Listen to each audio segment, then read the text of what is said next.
This is Gemara in Sukkah Daf Lamed Dalet. All the learning for this month, the month of El, has been generously sponsored by a close friend of the Daf, the Chanishmas, it's Rezel Basra Meir, whose yard date actually is today, and Bezeh El. The learning of the entire Chabura should be a tremendous chazil and nishmasa as she ascends higher and higher in Gan Eden. Of course, all the Chelim and Revei Chaim B'Zayir Shem Zivin Rezel Zar Bas Kenendol Ida Vasim As Chaysai Zol Mitzvah B'Zayir Shem Nami V'Shavik V'Shirachan Shvan Ventila Tim Chan Rezel Chaim Asil Brachos Dom Musa Dinin Ben Shin Min Zvir V'Kiron Nechlas Shunazil Huva Rivka Bas Basham Dovzim Mechlas B'Zach Shachali Yisrael.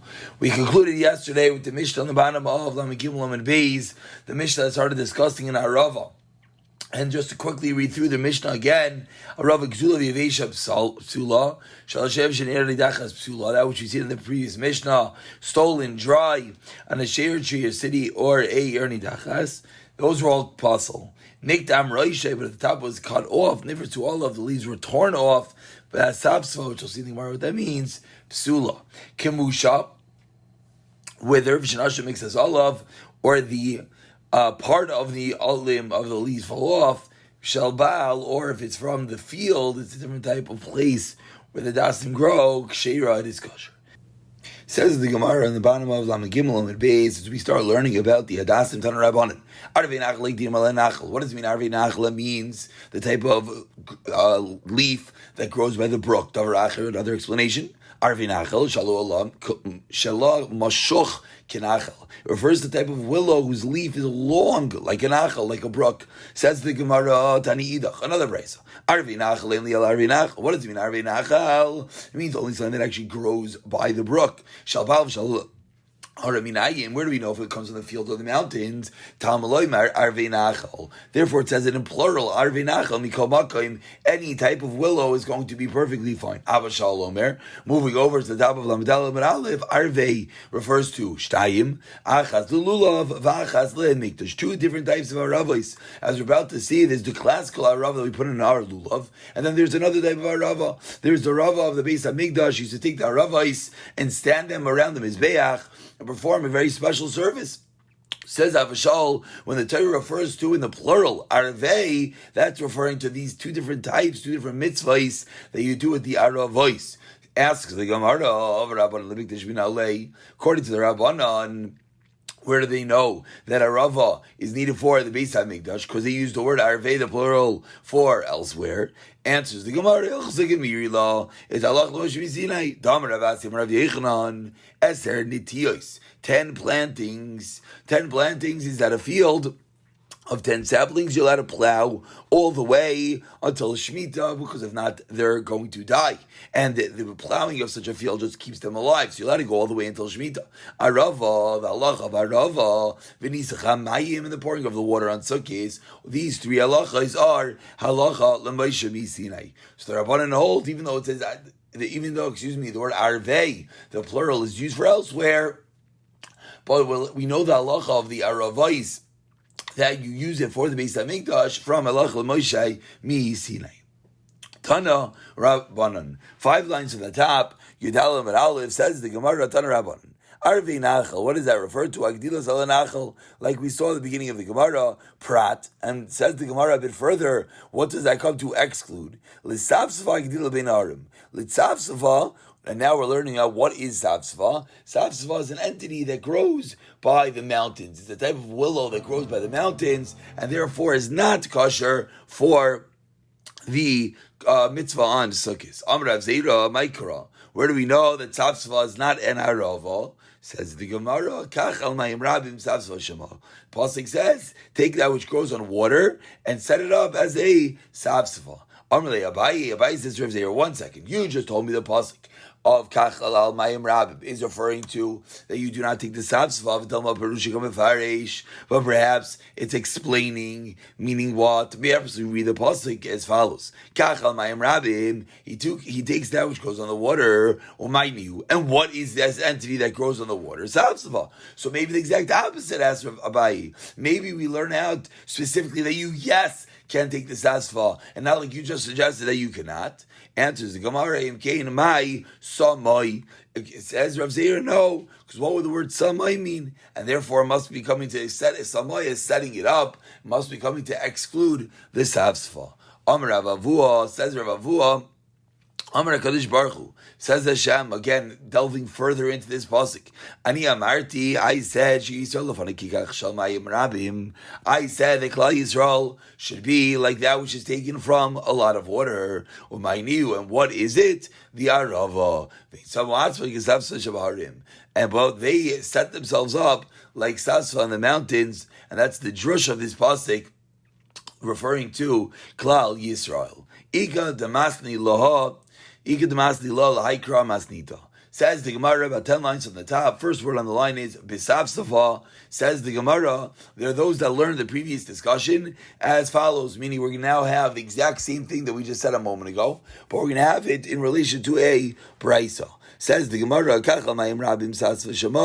he took that which goes on the water and set it up as Savsva. Says the Gemara, that now that is how we learned that a Savsva is not an Arava. Maskla Rav Zera.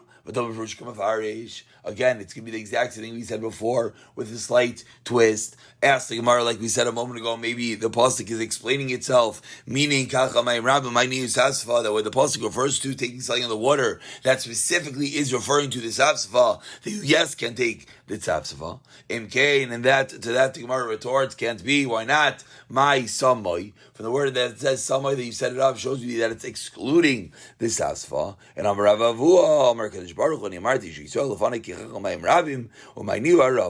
says Hashem, I said that Klal Yisrael should be before me like that which is from a lot of water. What is that? An Arava. What do they make themselves like Isasva Shavharim, like the Sasva in the mountains? And of course, this sounds almost identical to the previous Gemara that we just quoted. The only difference being is that who is talking, whether it's Rav Zera himself or whether it was Abayi. Says the Gemara, Tanu Rabbanan, smack in middle of the Amid. Let's delve into the particular differences between the Arava and between the Safsava. Ezu Arava, Ezu Safsava. Says the Gemara, what is an Arava? What is a Safsava? Arava? Kana Shala Adaim. Says the Gemara, as we know, what is an Arava? That its stem is going to be red. Kana Va'ala Shala Mashach. And its leaves are going to be long. Upia chaluk, and the edge of its leaf is going to be smooth. So that's the arava, the red stem, the long leaf, and the smooth-edged leaf. 3 qualifications. The Gemara is teaching us what is an arava. And in contradiction, what is a sapsva? Sapsva is kanashal lava, and its stem is white. Falash la'agol, the leaf is round. Upia dam l'magol, and the leaf is serrated like a sickle. Basically, just means it doesn't have a smooth edge, more like a serrated knife. It's going to have these little curves on the edge, like a sickle. Ask the Gemara, 1 minute. We're talking about Brisa kosher. We talking about Brisa that the leaf is like a sickle. It is kosher. Masar pasul. But if the leaf is like a masar, like a saw, it is pasul. So whatever the difference between a saw and a sickle, whatever the fine differences between the sides of our leaf being slightly serrated with pointy teeth and slightly serrated with curved teeth, but says the Gemara, we see clearly in a brisa that daimel magal is kosher. And we just said it's possible. That's referring to a different entity. That's referring to something called the chalfa gila, which is an arava, and it just has serrated edges like a sickle, and that's going to be the novelty. Meaning, normally when you see a leaf with the serrated edges, we do not assume it to be an arava, and therefore it will not be kosher. Says the Gemara, but Brisa says it is kosher. Answers the Gemara, there is an entity of arava, of a kosher species, that has these serrated edges, but that is the novelty. But in normal, it's not going to be. In normal scenarios, the serrated edges indicates that it's not an arava. Amar Abaye, Shema mina chalva gila kash l'shana. So now we also just see. We basically, based on the previous discussion, now we know that this entity called the chalva gila is kasha for Hashana. Says the Pshita Ashkayach. That's exactly what we just said. Answers the Gemara. I would have thought Hayil v'Islay Shem Levai Loinis Kasha. That's a concept that we've seen before. That since it's not called a regular arava, it's called a arava of gila willow. You would have thought maybe the name itself makes it not kasha. Kamash Malon. Ask the Gemara, how do you know? Maybe we should indeed say that this additional name to makes a puzzle. Answers the Gemara, Arvei Nachal Rachmana, like we saw a few moments ago, which means Makol Makam, any type of willow, and therefore even the willow from this place called Gila, with the serrated edges like a sickle, is kosher. Amar Rav Chisda, Hani tells me the following three things. Ishtani Shemayim Bechichar Beis Hamikdash. They changed from when the Beis Hamikdash was destroyed. Their name, it's a name game we're about to say, Rav Chisda. That the name changes, hopefully it should sound a little bit familiar, that those have been together with us at the beginning of Shas, and this is the Gemara in Shabbos. What are the three entities? Chilafta Arava. What we used to call the Chilfa is now called an Arava. Aravta Chalafta. When you buy a lulav, you have to make sure you have an arava. So you have to know that you're going to get, it used to be called an arava, and now it's called a chilfa. Says the Gemara number 2, Shipura chatzarta, the shayfer is now called a chatzarta shipura, ma'inaf kamina. You need to make sure you have a shayfer. So nowadays, what are you going to ask for in the store? You can ask for the chatzarta. Betarta b'teira, betarta, ma'inaf kamina, for buying and selling, you have to know the right word to be able to use for when you're buying a certain type of table. Amar Abaye, and Abaye adds on a fourth entity as we conclude this. Amar Avani Omer Bechosi of Lila, the four stomachs in the animal of a kosher animal, and one of them is called a beikasi. And nowadays it's referred to as a hovlila, and hovlila is beikasi. The manafkin lamachal nemsa ba'avi beis concise, a needle that is found to the thickness of this animal's stomach called the reticulum. They have to know which stomach it is because one stomach is thicker, one stomach is thinner, and therefore you need to know the name in order to know whether the animal with the needle found in the stomach wall going to be kosher or not. And Amar Rabba Bar Yosef, so it was 3. Abaye added on his 4th. Now Rabba Yosef adds off another one. Avani Omer Bavel Pursif. Bavel is now referred to as Pursif, and Pursif is Bavel. L'maynaf Kemina, turning over to Lamdalo Mebeis, says the Gemara Likiti Nashim, because there are particular differences between Bavel and Eretz Yisrael, because we have to know with regard to certifying the get, etc., and therefore we have to be aware that the Bavel is no longer called Bavel, it's called Pursif. Says the Mishnah, Lamdal and Mebeis, we just finished the Arava, and now we take a little bit further into the Hadasim and the Aravis. Rabbi Shmuel Leimer Shlish Hadasim, one must take 3 Hadasim, Ushtei Aravois, and 2 Aravois, Lulav Echad, 1 Lulav Esrog Echad, and 1 Esrog. Afilu. Now, that's the that part of it we knew. 3, 2, 1, and 1. It says Rabbi Shmuel, if 2 of the dasim, the tops are cut off and 1 is not, that is kosher. Rav Tarif and Aimer, no. Even if all 3 are cut off. Rav Akiva Aimer, just like we need to take 1 lulav, 1 esrog, says Rav Akiva, perhaps a chiddush, just a chiddush, because we don't do this nowadays, says Rav Akiva, kach hadas echad v'arava echad, 1 of entity. Not like we know that it's 3 hadasim and 2 aravais, but rather, says Rav Akiva, everything is 1, lulav, esrog, hadasim, and voice. Says the Gemara on Lamedalit Amid Beis, beginning the Gemara Tanya. We learned in our Brisa Rabbi Shmuel Leimer, and again this Brisa, as we've seen before, it's going to be almost the same din as the Mishnah, adding on a bit more details. Tanya, we learned in our Brisa Rabbi Shmuel Leimer, Pri Eitzader Echad. The pasuk says Pri Eitzader, the fruit of the Hadar tree. That refers to, says Rabbi Shmuel, 1 esroi, kapos tamarim, date palm to lulav, echad, it says well singular. Anaf eitz avos, the shoot of the eitz avos, the plaited tree, referring to the adasim. Shleishak, anaf, eitz, and avos, 3 different words, making it 3 adasim. Arvei nachal, 2 words. Shtayim refers to the willow, that you need to have 2 aravos. Vafilu shtayim ketum vechad shenin katam, says Rabbi Shmuel, if 2 are cut and 1 is not, it's kosher. Rav Tarif and Aimer, the second opinion. Even all 3 dasim are allowed to be cut off their tops. Rabbi Kiva Aimer, just like 1 lulav, 1 esrog, achadas echad, v'arava echad. Amr Rabbi Eliezer said to Rabbi Kiva, Yachali esrog imayim ba'aguda achas. You would think that the esrog perhaps should be tied together when you're making your bundle of all the different meaning, perhaps the esrog should be included. Amarti, I'll respond to you. Does the pasuk say the fruit of the hadar tree and the chapois tamarim? Absolutely not. It doesn't say kapois in the singular without the vav. Says, and therefore it says, Rabbi Eliezer, you do not bind the esrog together with everything else. Then how do we know that all 4 species are ma'akev each other, that if you're missing one, you're missing all. And for the word likachtem, we split up the word to likach and tam. Shetei likicha tama. That the likicha, the taking of the Dalan minim should be tama, should be complete, and that is where the Gemara darshins that you need to have all four of the Dalit species of the four minim, and if you're missing one of them, you do not have your mitzvah. Beautiful. So that was a brisa that elaborated a bit further in the din that we saw in our Mishnah. Comes along Rabbi Yishmael. Rabbi Yishmael is, we're about smack middle of the Amid. First word in the line is likicha. Says Rabbi Yishmael manashach. I don't understand Rabbi Yishmael. You told me with the dasim, if two are cut off and one is kosher on top, it's okay. Says Gemara, I don't understand. Manashach. If you Rabbi Yishmael require whole adasim, libaynayim kulu. All three of them should be whole. If you do not require adasim to be whole, then why do you require that one of them should have the top on it? Ask the Gemara and Rabbi Yishmael, I don't understand. Whichever way you slice it doesn't really make any sense. Do your adasim need to be whole or not? Amar Birya, Amar Ravami explains, Chazer Rabbi Yishmael was chayzer. First he held you need all three adasim.